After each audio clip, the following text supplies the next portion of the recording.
Hello everyone, magandang buhay guys. Tuturuan ko kayo kung paano maggupit ng wolf cut hairstyle siya guys. So para pag wala kang pang salon at pampagupit, kaya mo naman maggupit sa iyong sarili guys.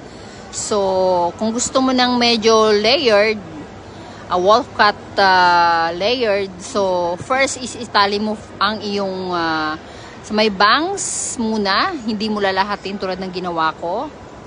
Kasi ginawa ko na, hindi ko na video yung una-una. So, unang cut is yung bandang bangs sa may tenga.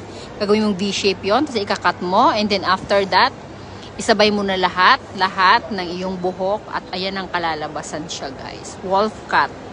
Layered, o diba? Madali lang magupit guys sa sarili. Kung wala ka pang salon, alam nyo na, tayong mga Pilipino, napaka-flexible, kaya natin lahat. O diba guys, ang ganda ng kinalabasan. Thank you for watching everyone. Magandang buhay guys. God bless.